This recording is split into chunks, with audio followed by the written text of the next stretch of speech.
పెనమలూరు నియోజకవర్గంలో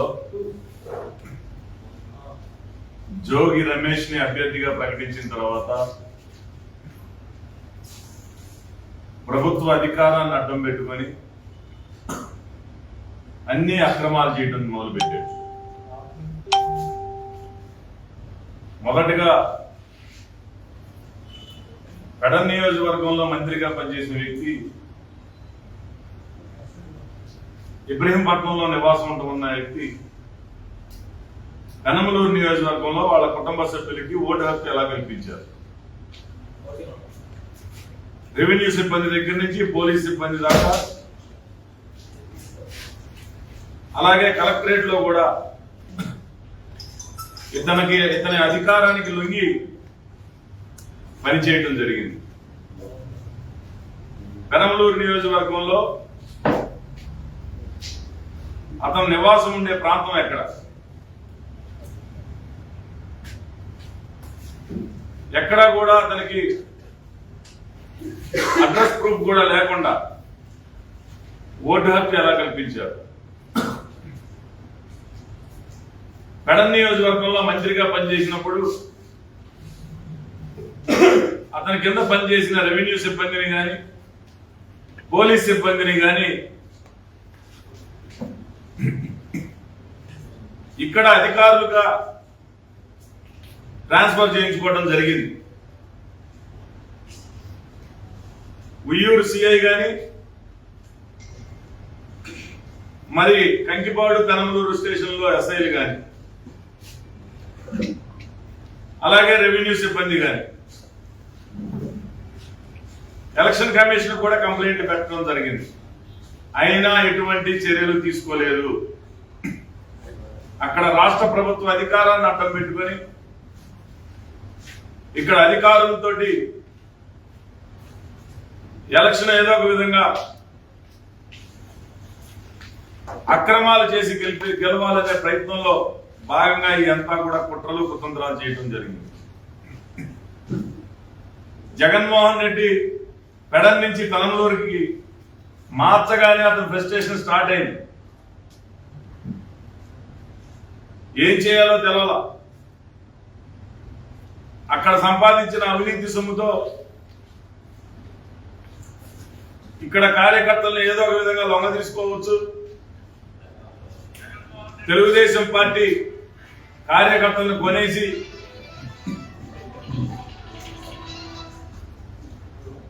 ఏదో ఒక విధంగా అక్రమాలు చేసి గెలవాలనే ప్రయత్నం మొదలుపెట్టాడు. ఎక్కడా కూడా తెలుగుదేశం పార్టీ కార్యకర్తలందరూ కూడా ఎంతో పట్టుదలతో ఎంత ఆశ చూపించినా ఆశపడకుండా తెలుగుదేశం పార్టీకి కష్టపడి పనిచేశారు. ఈరోజు అతని ఫ్రస్ట్రేషన్ కి నాకు సీటు కొంత జాప్యం జరిగినప్పుడు బాణాసంచా కాల్చడం జరిగింది.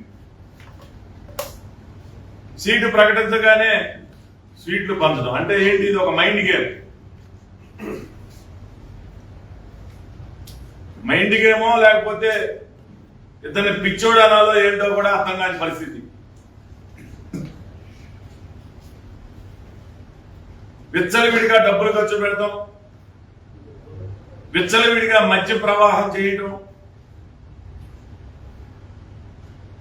దాదాపు డిసెంబర్ జనవరి నుంచి పెనమలూరు నియోజకవర్గంలో అధికార దుర్వినియోగం చేశాడు. కానీ ప్రజలందరూ కూడా తెలుగుదేశం పార్టీ వైపున బోడే ప్రసాద్ ని గెలిపించాలనే ఒక పట్టుదలతో మొన్న జరిగిన ఎన్నికల్లో ఓటేయటం జరిగింది. ఓడిపోతున్నాను అని చెప్పి తెలిసి మైలవరం నుంచి కానీ పెడన్ నుంచి కానీ పటమన్ నుంచి కానీ రౌడీ షీటర్లను అంటబెట్టుకొని అతని అనుచరులను అంటబెట్టుకొని మొన్న కానూరులో కానీ పెనమలూరులో కానీ దౌర్జన్యాలకి దిగటం జరిగింది. కానూరులో ఒక నాయకుడు కులం పేరు పెట్టి ఖమ్మ కార్పొరేషన్ చైర్మన్ అంట. ఎవరైతే జోగి రమేష్ బంధువులో లేకపోతే ఆయన వర్గం ఉన్నారో వాళ్ళందరూ కూడా నా వైపు నిలబడితే ఈయన గారు నువ్వు ఏ కులానికి పుట్టావురా, ఏ కులానికి చేస్తున్నావు అంటే కులాలతో ఏం పని అంటే రెచ్చగొట్టే మాటలు, చేయి చేసుకోవటం, బూతుల్లోకి వచ్చి పోలింగ్ బూతుల్లోకి వచ్చి భౌతికంగా దాడి చేయటం. అక్కడి నుంచి మళ్ళీ పోలింగ్కి రావడం జరిగింది. ఇవన్నీ కూడా గమనిస్తానే ఉన్నాం. నువ్వు కానూరులో పెద్ద పిస్తాలేం కాదు,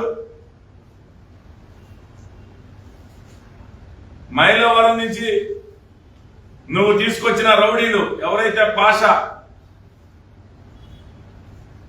అలాగే బట్టా అనిల్, పటమం నుంచి కొత్తపల్లి రాజశేఖర్, భోగినేని ధనశేఖర్, నారగాని అశ్విన్, ఇంకా చాలా మంది రౌడీలు, చాలా మంది అనుచరులు పోలింగ్ స్టేషన్ కి 200 మీటర్ల దూరంలో పర్మిషన్ లేని ఏ వ్యక్తిని అనుమతించకూడదు. అలాంటి నిబంధనలు ఉన్న సమయంలో పోలీస్ వ్యవస్థ పెనమలూరు, ముఖ్యంగా పెనమలూరు పోలీస్ స్టేషన్ లో ఉన్న సిబ్బంది గాని సిఐ గాని మొత్తం కూడా విఫలమయ్యారు. పోలింగ్ లో దాదాపు గంటన్నర సమయం పోలింగ్ నిలిపివేశారు. పోలింగ్ లో తెలుగుదేశం పార్టీ బోడే ప్రసాద్ కి 1 సైడ్ ఎలక్షన్, కంచుకోట, తెలుగుదేశం పార్టీ కంచుకోట. ఏదో ఒక విధంగా అక్కడ ఓటర్ని భయపెట్టి పోలింగ్ స్టేషన్ కి రాకుండా చేయాలనే ఆలోచనతో గేటు లోపలేమో పర్మిషన్ లేని వ్యక్తులతోటి గంటన్నర నిలబడ్డాడు. గేటు బయట సుమారుగా 100-150 మందితోటి రౌడీలను తీసుకొచ్చి పోలింగ్ స్టేషన్కి వచ్చే ఓటర్లందరినీ కూడా భయపడే విధంగా దాడులు చేయటం. నేను ఒకటే చెప్తా ఉన్నా, పోలింగ్ లో నా వెంట్రుకు కూడా పీకలేవు నువ్వు. నిన్న కార్యకర్తల సమావేశం పెట్టి ఏదో గొప్పగా చెప్తున్నాడు, పోలింగ్ అంట స్వాధీనపరుచుకున్నాడంట. ఇవేమీ రాజులు కాదు, సామ్రాజ్యాలు కాదు, నీ తరం కాదు కదా, నీ అప్ప తరం కూడా కాదు.